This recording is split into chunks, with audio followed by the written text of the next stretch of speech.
Hello, everyone. Welcome back to every movie I've ever seen ever.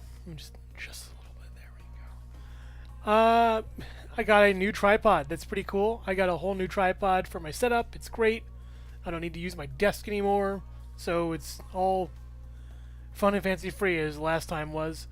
We're going over every movie I've ever seen, decade by decade, movie by movie, and just having fun with it. All right, let's get this going. So, first film on the docket, or like 21st or whatever. Bed Knobs and Broomsticks. I haven't seen this movie in years. I don't care about it. It was part of the weird chitty chitty bang bang craze where it's like, let's take a flying thing and turn it into a whole musical movie. There's like a football game with animated tigers and vultures and lions and bears and junk, and it's weird. I remember seeing it. I haven't seen it in quite some time. It honestly is not my favorite movie by a long shot. I like the animation. I like the sort of. I don't remember any of the human characters. I just remember the animation was good, and it was a fun watch, I guess. One of my least favorite films that Disney's ever done, The Aristocats. It's boring. It's annoying. It isn't really like fun at all. See, I got distracted by junk on my desk because it's so boring. It's like the worst ever. It's just not fun. The music is okay. The lead song, or whatever, Everybody Wants to Be a Cat, that's the only good thing about it. And the character designs are cute. I like the scratchy style. And that's kind of it. Nothing really is of consequence in this movie. There's no point. I don't see it. Not my thing. It's terrible. Charlotte's Web was good. I remember the cast being good in the movie. The animation was really nice. It was cute. It's one of those like offshoots of like Disney kind of things. Let me just make this a little bit smaller so you can see my hands better. There we go. It was a decent film. It was just a very decent, chill movie that did a good job being a movie. And I like this one. I remember Templeton the rat was cute. Charlotte was a kind of nice spider. Not really like the newer one they did. I actually could tolerate this spider. It was a good movie. You know, it was an adaptation of a book. And I can't wait to see the new Animal Farm, by the way. That's going to rock. The new Animal Farm coming out, I think, later this year or next year. Can't wait for that. All-star cast in that one. Not really related to this one other than there's pigs and farm animals. But, yeah, that's pretty much it for Charlotte's Web. Pete's Dragon is of note, and I'm putting it a little higher than the rest. I don't remember much about it. I remember it being pretty good. The tech was nice for it. My step-grandmother was in this movie, though. I don't know if I should reveal who that was. The heck with it. Jane Keene. She was the schoolmaster in the movie. And that's pretty cool. Nothing else much to say about that, other than that it's nepotism that's driving me to put this movie a little bit higher than the rest. Moving things over a little bit. Not used to this format yet. I'll get used to it eventually. But yeah, it's a good movie, Pete's Dragon. I liked it. It was nice. Grease. I was in the play when I was in high school. I don't remember much of the movie itself, but the play was fun. I was Vince Fontaine, the main brain, Vince Fontaine. Those stacks of wax, and I was like the what is it, wax that makes vinyl?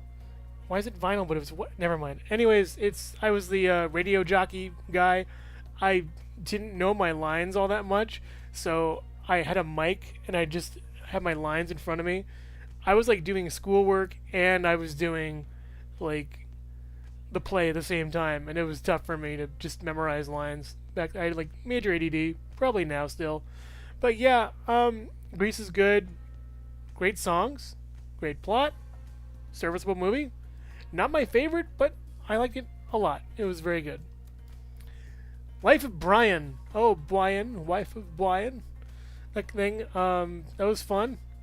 Fun movie. I love the what is it? The Separatists versus the Splitter, whatever that thing. That was hysterical. I love that bit. Where the satire they do is really funny, but just the jokes aren't really not that great. I don't think. I don't know. This one versus the other Monty Python movie that came out the same year. This one is a lesser one, I think. I love the ending though. I gotta watch this again maybe, and maybe I'll change my tune, but from my memory goes from years ago, Life of Brian was a very good movie. The Pythons don't really miss. Do a great job on this one. It's about I don't even describe these movies anymore. I'm just talking about them. It's basically how a guy named Brian was born in the manger next to Jesus Christ, and now he's the Messiah. He has to go through his life like being just this sort of Messiah for everybody, while everyone in Rome or whatever it is just does their thing. Let's go back a bit and talk about these movies. Grease is about two people who love each other in 1970s. I already went to Life of Brian. Pete's Dragon is about a little boy who finds a dragon that can turn invisible. Charlotte's Web is about a spider that can spin cool webs, and the pig that is going to win the thing or something. The spider can write words in the webs that talks about how cool the pig is, and the people are liking the pig depending on the spider. It's interesting. Aristocats is about a bunch of cats that get kidnapped by their owner, and that's basically it. That they kind of find their way back home. And I don't know what Bedknobs and Broomsticks is about. Lord of the Rings Ralph Bakshi version. Describing this one, it's about a young little hobbit guy who finds a magical ring and goes on an adventure. Why are half these movies just basic? Well, I'm just describing them basically, but this one's pretty cool actually. They have like rotoscoping, which is animation that is drawn over live action references, which is pretty cool. I remember seeing a lot of the animated little tidbits and stuff on like Facebook, and how that like looks and how that works, and that's pretty neat to see. How someone tripped during the recording and they left it in. That was funny to me. Ralph Bakshi, I think, is pretty nuts to do this. He did a great job with it, though. It was certainly a great effort on his part for that. I really am like proud of what he did. The ring rates will haunt me. A lot of the animation's kind of sloppy in some places. The voice acting is very weird. And having not really seen the new Lord of the Rings movies, which I really want to, I find this to be a good one. It was just a good movie. It was interesting and cool and good effects. It's very creepy and gritty. American Graffiti. I love this movie a lot. Oh gosh, was it George Lucas's first outing as a director? I forget. Harrison Ford's in it. Young Ron Howard is in it. I think post Happy Days Ron Howard. He did a great job, and you know, it was an awesome movie for him, and it's the whole cast. Wolfman Jack is in the movie, and he doing a really good job. And that was really awesome. I liked watching that whole thing. But I had a teacher who showed this movie, my English teacher showed this movie at the end of the year when it came to this movie, and I actually was talking about how much I really like enjoyed this movie, a little tidbits about it, and she sat in front of me in the empty seat, and we just talked about the movie while the movie was going on. I don't think anybody else was interested in the movie except for me. I probably should have been a film major. Probably. I feel like that's honestly where I could have gone. I mean, writing, sure, but directing, that'd be cool, I guess. But yeah, American Graffiti is a great movie. It's about young love in a city, and it's really nice. There's a lot of cars, a lot of driving, a lot of diners, a lot of radio, and I think he uses the radio at the end to get the girl or something, which is pretty sweet and very cute. So I'd recommend this one. Where am I going? This way. Very, very fun. Very good movie. Carrie is nuts, and this kind of got me on my Stephen King binge. This movie, this one right here. Carrie's about a young girl with psychic powers, and her mother like doesn't like it. She thinks she's like the devil, and she hates her. And the whole impetus of the movie, the end of the movie, is that like she's slowly being driven insane by everyone in the town because they hate her and think she's weird. And she slowly uses these psychic powers throughout the entire movie until the end of the movie, where a bunch of bullies dump this pig's blood on her, and she freaks and just destroys the prom. I think she flips a car or something, and it's just nuts. It's such a cool like ending to a movie. It's one of those slow build movies that I really love. I love slow build movies that just like go over like just a period of time, and we watch the kettle boil and burst open. And it's one of those movies where the ending, I think, is a better sum of its parts than the middle and the beginning. So it's a great movie with a great ending. I like this one a lot. Carrie's great. THX 1138 is also awesome, though. Another very slow burn movie. It's about a small society of people who are being experimented on by something or somebody, and they have to break their way out. And it's really weird. I think this might have been George Lucas's first movie he ever did. I guess I was wrong on American Graffiti, but I don't know. This is like a really cool sci-fi dystopia movie, and I love dystopia. I really do. It was just a really cool, genre I was into when I was younger. 1984, Brave New World, just a lot of great, check-ins with all ourselves. Making sure we're, in a way, as a society, our society, is not going to turn into whatever this is. I feel like that gets, worse every year. But I gotta say, this is just a great movie. It's a wonderful watch. I found it to be really awesome. It was just really cool. A lot of white in the movie, a lot of blank spaces, a lot of weird things, but you kind of understand what's going through in the movie, and it's super weird. I really like this one a lot, and I highly recommend it. Blazing Saddles is a movie I didn't think I'd put this low, but I kind of did, because the comedy has not aged well. I hate to say, I'm just not a big fan of this kind of comedy. This very race-based comedy. It just doesn't really hit. It's Headley is a funny joke. The Dimes joke with the toll booth in the middle of nowhere is one of the funniest things to me. But the rest of the whole thing is just kind of meandering plotting. I like Cleavon Little and Gene Wilder. They're a great pairing. It's really funny. Are we awake? Are we black? It's very on the nose, pretty much, about how race culture is portrayed with people. And by now, I've just become, not numb, but okay, I understand the message of the film. God, the ending is great, though. I really love the ending of the movie where they break into another movie set. Dom DeLuise is there. I think Mel Brooks is also in the movie, I guess, in a role. I forget. Blazing Saddles is really funny. It's a very funny movie. Just, I think as it's aged, though, it hasn't aged well as it would. That's just my opinion. I really like it. I respect it. I actually met Mel Brooks at the funeral of Dick Van Patten, who was the king guy in Spaceballs. He was the king or whatever, the guy with the crown and whatnot. And sad he passed away, but I met Mel Brooks, which is cool. We took a picture with him, my family and I. It was great. We actually did the sound for his party, his wake, his funeral, whatever it's called. I don't like talking about all that stuff, but this era is just an awesome era. There's a lot of great movies in this decade. Probably going to see more eventually. I think I may have skipped High Anxiety. I watched that a couple months ago. I liked it a lot. It was a really fun movie and really great. Not much to say else. There's a lot of funny camera tricks in that movie too. There's one where they have a coffee cup. They have a glass table, and the cameraman's underneath the glass table, and they have a coffee cup that is being passed through the table, and all these different coffee teas and plates and what have you, and the cameraman's trying to weave through these teas and plates and stuff. I think it was, what's his name, Harvey Korman, I believe, and of course the great Cloris Leachman, and their acting is just so great in that movie. And then Mel singing High Anxiety was really funny. I know I'm off a tangent here, but I just want to mention a movie that I may have forgotten. So Blazing Saddles was good, but it's not my favorite Mel Brooks thing.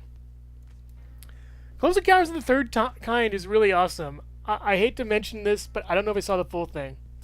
But I remember, the back half is awesome. The front half is really good too.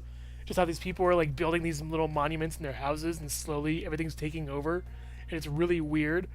And they finally end up going to the place and seeing the actual aliens and the do. And I think Monsters vs. Aliens ripped that off as a funny joke. I really love this movie. It's great. Spielberg does it again. Great job with that. American Graffiti was Spielberg's first movie, I think. I probably should be looking this up, but I don't want to. I don't want to break the flow of this whole thing. But yeah, Close Encounters, great movie. I really love it. It's one of those slow burn movies, once again, that gets to a point, and that point is just awesome. That's probably a lot of these movies on these lists. Just saying. Willy Wonka and the Chocolate Factory is the best version of this. Need I say more? I love this movie. It's a classic, even though Roald Dahl has a bunch of junk about him now. They're doing a Twits remake or Twits movie finally in like CG or something. It looks like Leica's doing it. I'm not saying Leica's doing it, but it looks like they're doing it. So, crossing fingers and toes, that's going to be good, even though they randomly have a, like, they have an amusement park, even though they hate kids in the book, so that's kind of weird. Willy Wonka and the Chocolate Factory is about a little boy named Charlie Bucket who lives in his house with like 7 grandparents and his mother. And they live in a shack, and they're really poor, and he has enough money for his birthday to go out one day and buy one chocolate bar. And that one chocolate bar has a golden ticket inside of it that allows him to tour the infamous Wonka Chocolate Bar Factory with a bunch of other contestants. And one by one, and it's like a slasher movie in a way, where one by one each kid is eliminated from the group in some kind of weird candy-related mishap. And it's just so cool. The sequels are weird. There's like aliens and a glass elevator, and it's not well described. The Roald Dahl movie universe is strange. I might cover that eventually and probably do some kind of video on that. Just add it to the pile of videos I might do and never get around to. But Gene Wilder's phenomenal in this movie. He has like, he's just the unsung hero of the 70s. I love him. One of the best. This is not my favorite role he's in though, but I love him in this. I also really love this movie. The animation and casting is great. I love how the Oompa Loompas are orange. That's really cool. Wish they had purple hair. What else? The kids are annoying and bratty. There's a goose in the movie, and geese are cute. My head keeps flashing back to geese. I don't know. They're just cute and scary. Really scary. The TV segment is pretty cool. The effects are really nice in this movie. I think Chocolate River is a cool prop. I don't know how they made that, or I don't know what it is. But just the sets are great. It's a really awesome movie, and I really love it a lot. It's the only thing I think Roald Dahl is really super known for. Just saying. Rocky Horror Picture Show. This is a weird movie, guys.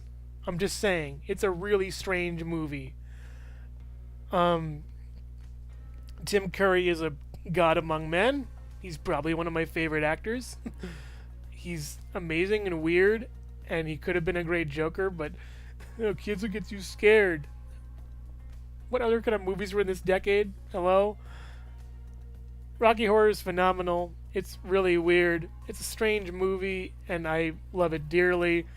All the random junk you throw at the screen, it's like the new Chicken... This is what Chicken Jockey used to be. Instead of one scene, it was the entire movie. You would yell out different lines. You would yell out replies to lines that would happen. There would be yelling throughout the entire thing. I actually... I watched the movie alone with my family. Well, not family, but...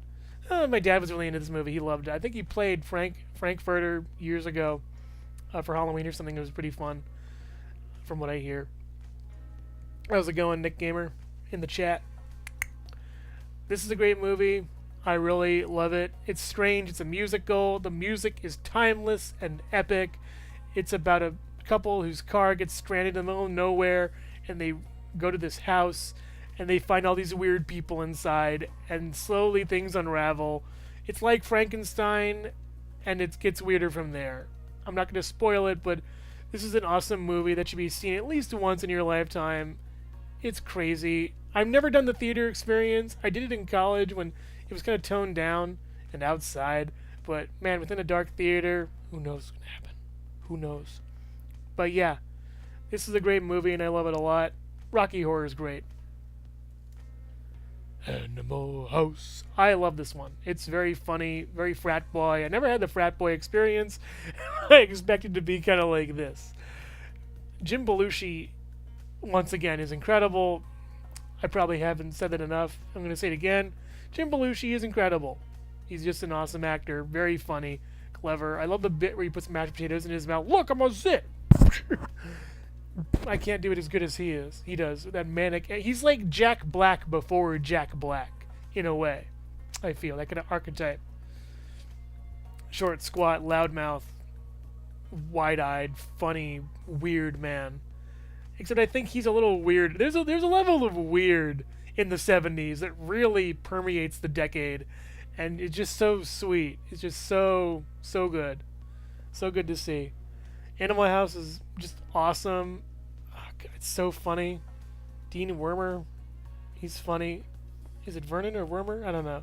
Maybe I'm getting my movies mixed up, Breakfast Club style. Forgot if I saw that one. That was a good movie too. I like that one. It's really nice. That and Ferris Bueller also. It's all these movies with kids who have like overbearing adults. The parade scene at the end is brilliant. I love that bit where he just leads the parade into the alleyway and they just keep marching. It's about a sorry guys. It's about a frat house that basically takes over the college. It's one building that just influences the entire rest of the college and basically gets expelled and gets their revenge. It's super funny and really weird, and there's a bit where they bring a horse into a building and getting it out is the worst part, but it's so funny. It's really just an insanely good movie. It's weird. It's where toga parties came from, I think, or Animal House rocks. It's just an awesome movie. I really think it's funny, and it's very cleverly done. Oh man, one of the best quotes from it, one of my favorite quotes I think of all time. Oh god, did the Germans give up when they bombed Pearl Harbor? Because Jim Belushi is giving this big speech, this big rousing speech, and he throws that line in, and everyone just, like, immediately he loses everyone. Immediately he loses everything. Did the Germans give up when they bombed Pearl Harbor? And it just, the lack of history knowledge is so funny. God. Don't do drugs. Don't end up like Jim Belushi. Oh man, but he's really funny. Love him. Animal House, just Animal House. Monty Python and the Holy Grail, though. Gosh, this movie has so many great jokes, so many great characters, memorable scenes. The ending is phenomenal.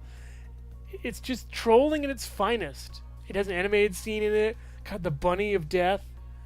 That's brilliant. Oh man. Just. Oh jeez. Spamalot wasn't funny, by the way. I wasn't a fan of that movie. It was just so. The play, I mean. Spamalot was just okay. The movie is way better, way funnier. Look, it's a man from Scene 24. That's brilliant. Just great. Oh man. All the random women pretending to be men in this movie, or men pretending to be women, is funny. The Castle Anthrax is great. The prince singing and then the swamp castle, that is one of my favorite scenes ever. I love that scene. It's like, no, do not tell him to leave the room. His big beard and this big cloak. I just want to sing, Father. No singing, no singing. And the orchestra like deflates. Monty Python and the Holy Grail is about a bunch of King Arthur and his band of guys go off to seek the Holy Grail, and all the characters they come across, the like 20-foot tall knights we are the knights who say and we cry a shrubbery. I tried to watch the movie like a few months ago and it just didn't click, which is why I'm putting it pretty low on the list. But man, there are so many great parts of the movie. It's a movie that's built for YouTube, where you just put clips of the movie on YouTube. It's more like vignettes. It's like literally you take a bunch of themed vignettes and try to tie a story to them. I think that's the issue with the movie, is that the vignettes are really funny, but the story wrapped around it is not engaging enough to keep watching. It's more like you need to skip around and to watch the vignettes in order of like how good they are. Oh God, Bring Out Your Dead, The Black Knight. Too many good parts of this movie that really just like, it's brilliant stuff. Just brilliant stuff. It's insanely brilliant stuff, but it's brilliant stuff. I need to cut my hair. All right. One Flew Over the Cuckoo's Nest with Jack Nicholson. Oh, I really love Jack Nicholson. I'm doing my Brando. Oh, no, Brando, not Brando. But this is Brando, not doing. It's a Marlon Brando kind of voiceover. You gotta do that kind of thing, you know. No, I was doing my, I love my Lincoln with my, all my cars, and Matthew McConaughey doing his kind of thing over here.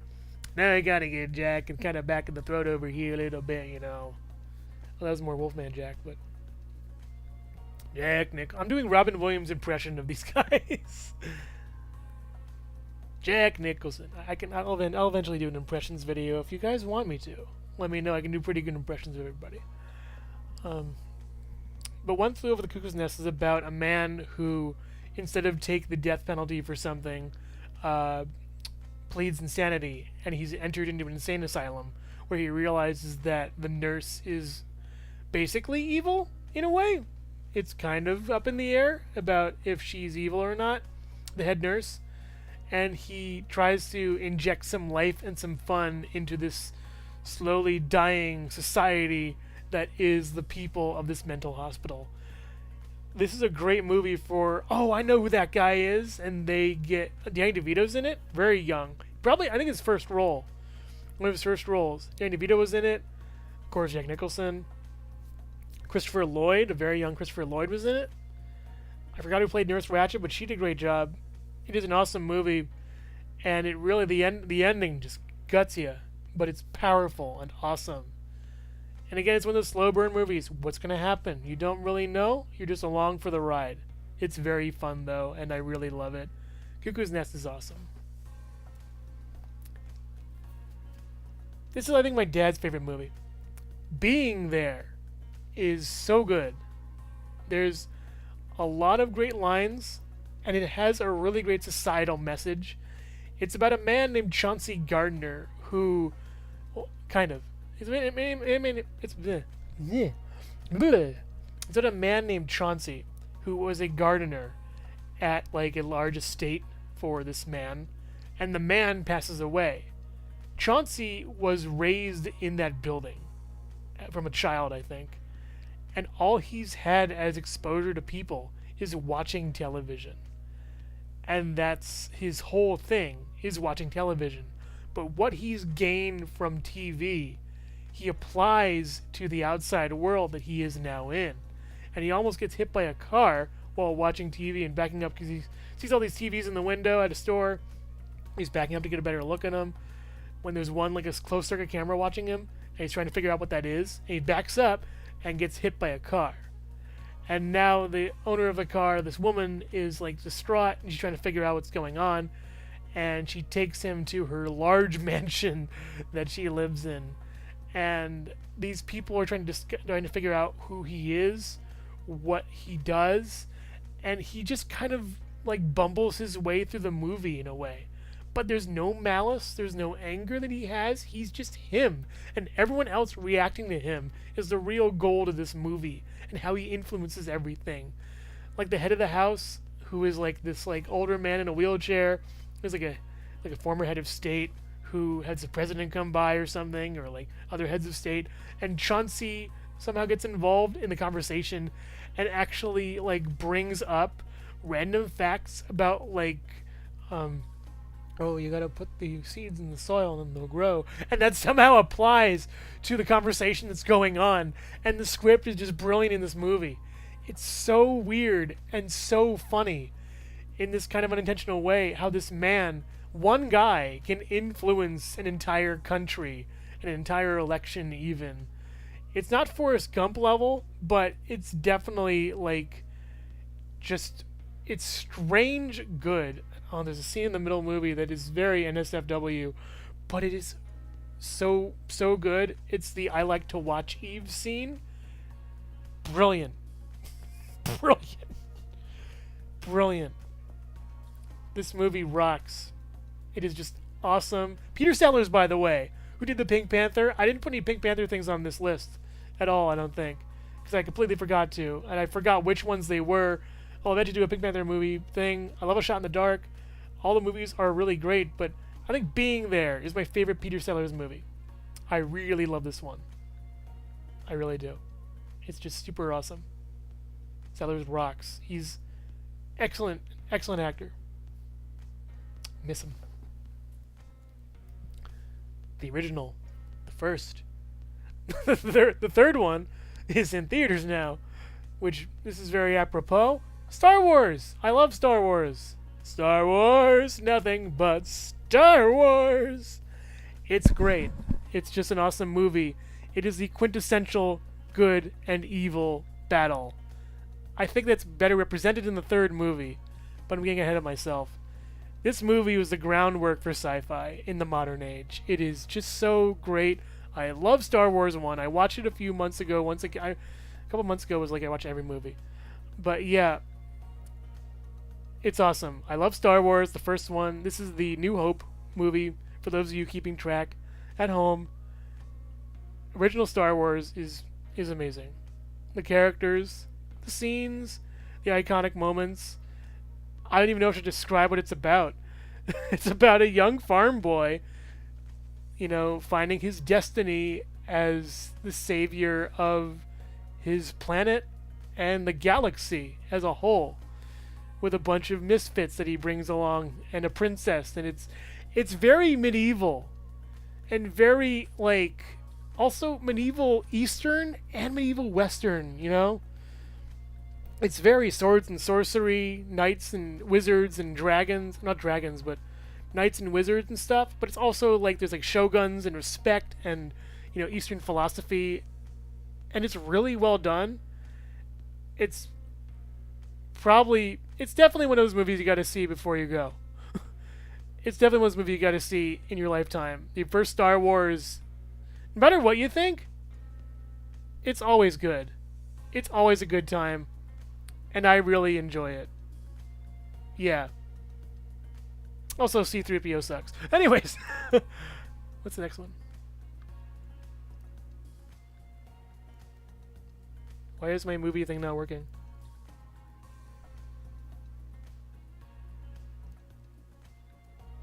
Okay, let's figure this out.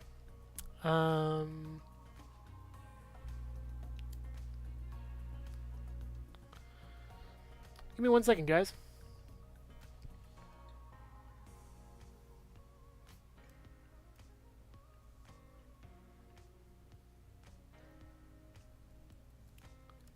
Well, it's not working. I don't know why. Give me a sec.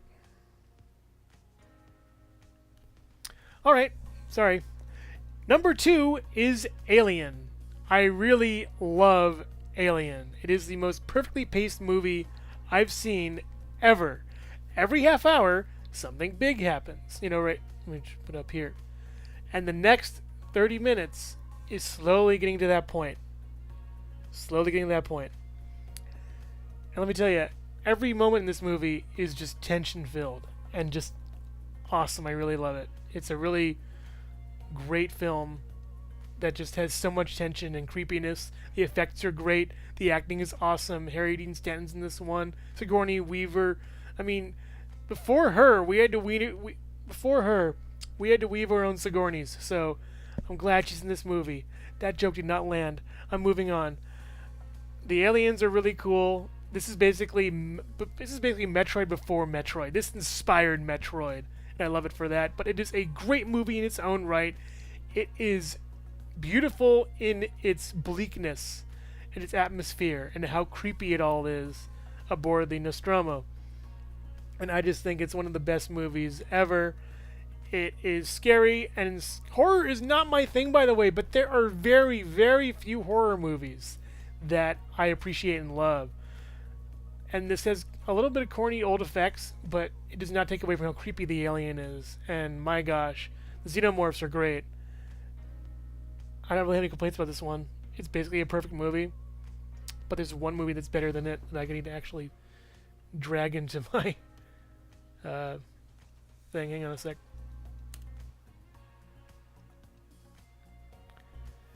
Young Frankenstein is like the perfect comedy. It's epic. It's funny.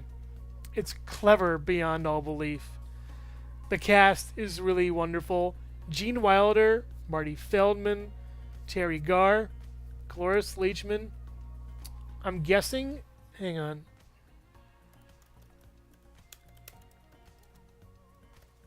Yeah, I'm right. Kenneth Mars. Oh my god. Kenneth Mars is awesome in this movie. And he went on to play... Ariel's dad in the King Triton in The Little Mermaid. But my gosh, Young Frankenstein, it's the best. Everything about it hits. It's super funny. The beginning's great. The middle's great. The ending's great. The whole gamut just has me laughing so hard. It's basically perfect. I love Marty Feldman in this role. Igor, Frankenstein, Roll in the Hay. The whole crowd not knowing what Inspector Kemp is saying. The whole arm thing he has. The dart scene. I kind of like the fact that Mel isn't in it. I hate to say. I like Mel. He's funny, but this... And this, by the way, this wasn't Mel Brooks. This is Gene Wilder's baby, this movie. This is Gene's idea. His whole thing was, I want to make this Young Frankenstein movie. And my gosh, Gene Wilder is at his... God, Peter Boyle. Oh my god, Peter Boyle as the creature, as the monster. Oh my god, incredible. The whole... Oh my god, Gene Hackman, who recently passed away. Horribly sad. But this is like my favorite role of his, aside from a different movie that he's in. But my goodness, the blind man scene is one of my favorite scenes in a comedy.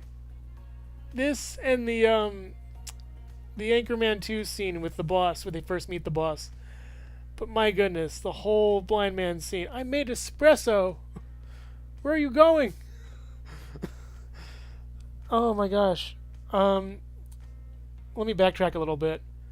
Young Frankenstein is about Dr. Frankenstein's, the other guy from the novel, his descendant going to the castle, I think, for like a legal matter or something to settle the estate, and he ends up building the monster again. I forget how funny that was. How he keeps trying to defy his destiny, defy his legacy, even call himself Frankenstein. Yet he gets roped into this whole thing by the weird people around him. I feel like that's the trick of a great movie or great comedy, is to have one character, your main character, not be involved in the madness until it's too late, until they're too far gone, and they just get crazy with it. Oh god, the violin scene and the stomping around, the little girl thing was really funny with the seesaw. It's just brilliant stuff. It's just an incredibly brilliant movie, and it's not even Mel Brooks's movie, it's Gene's. And I feel like if Gene Wilder wrote more movies, they'd be on this list more, and I would love them more. It's just such a great movie. Young Frankenstein is just... It's in my top 10 of all time, ever. If it's on, I will probably watch it. And it's black and white, by the way. It's black and white, and it's not in color, and it's still one of the best movies ever. I love black and white, by the way. I really don't mind it at all. But... the whole movie, Abby Normal, every little line and bit. Schwanstucker, oh my god. Just the line reads, as well as the lines themselves, are so good. They're just so good. Ovaltine. Brilliant. Brilliant. Brilliant. Just... this movie is like the best. It really is. I just keep remembering parts from it, and it just makes me laugh so much. Because, like, when a movie gives you an emotion, when a movie gives you an emotion, it is a gift. It is a pure gift. It rocks. It's one of the best movies of all time. One of the best comedies of all time. It's incredibly funny, incredibly fun. Pretty dramatic at some points, honestly, but it never forgets that fun part. Oh god, they're using the cop as a battering ram. Oh man, the whole thing. It's just, how can we turn this part into a joke? And they nail it every time. There's no problems at all. It's perfect. Perfect. All right. Well, that was the 1970s, everybody. Next time, we'll be going over, I believe, the 1980s. I think the first part, if I'm not wrong. Let me just triple check on how long the thing is. Oh, yeah, we're going over the first half of the 80s. Yeah, yeah. Oh, this is gonna be fun. The first half of the 80s is gonna be great. There's like 20 movies there, and I can't wait to talk to you about them next week.